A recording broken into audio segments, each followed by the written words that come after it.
Get your notes out and save this for later, or come back to it later, because I'm going to walk you through some things about fertility that every one of you trying to conceive needs to understand at least once, especially if you're exhausted from Googling, trying everything and still not seeing your belly grow. Now, if you're stuck wondering what actually matters and what's just noise and you can forget about it, then this video is for you. If you don't know me, my name is Carmen. I'm a fertility nutritionist and I run an online community called the Fertility Circle, where I help women not just get pregnant, but actually stay pregnant and bring home a baby. And we are fixing in there the systems medical care often overlooks. Now, what I need you to understand first and foremost is that your symptoms are not the root cause. If you have irregular cycles, low progesterone, poor ovulation, recurrent losses, those aren't the problem. They're your body just waving a red flag. So instead of just adding progesterone and hoping for the best, let's ask, why is progesterone low in the first place?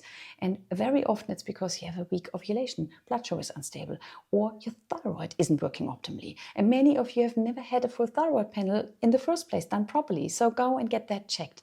The next shift is that blood sugar comes before your hormones. If you want hormones to work, start stabilizing glucose. And that means you need to eat proper meals with protein, fat, and fiber every single time, especially in the morning. And stop drinking coffee on an empty stomach or just grabbing a muffin on the way out. We want to stabilize glucose, and that would be not the way, because your hormones can't stabilize in a body that's constantly crashing. The next thing is that we want to build daily safety signals into your life.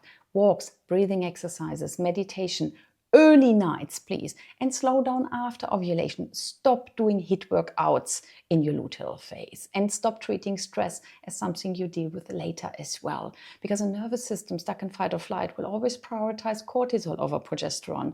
And that matters a lot, because without progesterone, we can't sustain implantation. Then I also need you to support your gut and your liver so your body can actually process what you're giving it. And that means supporting our liver with bitter foods or cruciferous vegetables, and our gut needs probiotics and prebiotics. And last but not least, I want you to stop looking at short-term urgency, but think long-term readiness. Focus on creating a body that can support implantation and also early pregnancy and a healthy baby. And stop chasing only 2 lines on a test. Fertility is not about forcing that result.